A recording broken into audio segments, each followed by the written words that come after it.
No! Why would I want to see Israel Adesanya versus Jon Jones? Jon Jones walks around at like 220, 225. Israel Adesanya barely makes middleweight. In what world do we want to see these two fight? Jon Jones isn't going to make the cut. Israel Adesanya isn't going to magically gain 20 pounds of muscle or 20 pounds of fat or whatever it is and still be the same kickboxer. He's not going to have the same quickness. He's not going to have the same movement. It's not going to be the same. He's too small for Jon Jones. Jon Jones is just as good at kickboxing as an Israel Adesanya, and he also has the wrestling side of it, and he's got a weight advantage. I don't see any reason why people want this fight to happen. This is the most unnecessary fight of anything. I think this is the stupidest super fight I have ever heard. This is like Henry Cejudo calling out an Alexander Volkanovski. Would he do it? Probably. But would Israel Adesanya doing it? He is. It's stupid, Brick. What's the point? Why do we want to do this? There's no reason to have Israel Adesanya versus Jon Jones. Stay in your divisions, dominate. Israel Adesanya, if anything, should be fighting Kamaru Usman, Colby Covington, Tyron Woodley. He should not be fighting guys at 205 pounds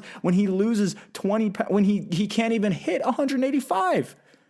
He just knocked out a guy who probably walks around at 200 pounds. My short answer, I'm here for it. Come on. You got two of the most elite strikers breathing today. Two of the best fighters who are still alive. And they are magically in the upper divisions. If you had a guy who was exciting as Israel Adesanya, but he just happened to be a flyweight, then it's like, oh, that's too bad. We would have loved to see them fight if they were the same weight class. Like, we talked about that. You have fighters who you would love to see fight other fighters if it weren't for these weight constrictions or Demetrius restrictions. Johnson, Jon Jones. Absolutely. When I die and go to heaven, I'm gonna like make them both the same size and have them fight. Or DC. My gosh. See, but that's what I'm saying. Like, this is where we as fight fans get to kind of realize the comic book nature of the human experience. But that's fantasy. This is reality. This is really going to happen possibly, Brick. And that's why I don't want to see it happen, because it's fun to talk about and it's fun to come up with these scenarios where it could happen, but it's not. How does this happen? Like, do they meet at catch weight and go to 195? Why not? Conor McGregor, a natural featherweight, went up and fought Nate Diaz. Natural featherweight? Absolutely. He was sunken in like a skeleton, Brick. He was killing himself to 145. That's why he's never gone back. And he was defeating guys like Max Holloway and Jose Aldo without a second thought. Yeah, because he was cutting down from 170. Look, all I'm saying is, you talk about legendary fights, you talk about legendary fighters. Most of those bouts have been at catchweight. That's a missed weight cut. That's not a, okay, let's agree to meet at 190.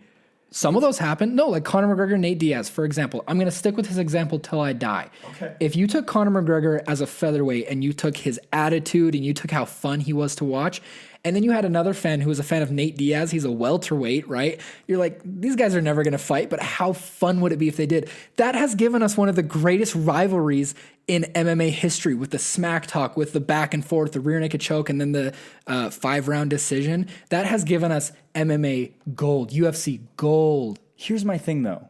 That would all make sense if Israel Adesanya was any other middleweight, and Israel Adesanya was coming in at 185, but everybody goes, he looks sunken in, he has a big weight cut, but he doesn't. He doesn't. He's literally, he does not cut weight. He does not cut weight. So what's the point? Because Conor McGregor would cut weight, but he was right there at 170. He just didn't have to cut weight anymore. But Israel Adesanya doesn't cut weight, and he's already 20 pounds lighter, 30, 40 pounds lighter than Jon Jones. Who knows what he walks around at? I think we should learn a lesson from Israel Adesanya, what he said this weekend.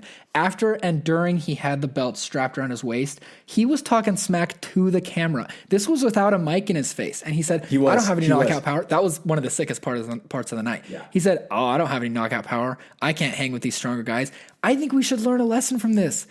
Forget weight classes for just a second and let the kid at least talk smack, at least get a super fight hyped up possibly. It's kind of the same thing with Jon Jones going up to fight Stipe at heavyweight. It's like, he's not a natural heavyweight. He could fight at heavyweight, sure, as Israel Adesanya could fight at light heavyweight. He could totally fight at heavyweight. Sure, okay, sure. But he's a natural light heavyweight. All I'm saying is, if we take away the drama and the restrictions of weight classes, we have some of the best fights in UFC history. And I think that's what we have in two of the most technical strikers to ever live. Although Sure, if Jon Jones took him to the ground and pounded him, it would be a different story. Sure, but that's what we said about Robert Whittaker. You just said that Jon Jones is a natural light heavyweight. Israel Adesanya is a natural middleweight. Israel Adesanya is not a natural middleweight. In terms of fighting, pretty much every fighter cuts weight. And even if it's a small cut, Israel Adesanya is naturally a welterweight. And that's what makes him so great at 185. And that's what wowed me so much on Saturday. To go up another weight class, I just don't see it happening.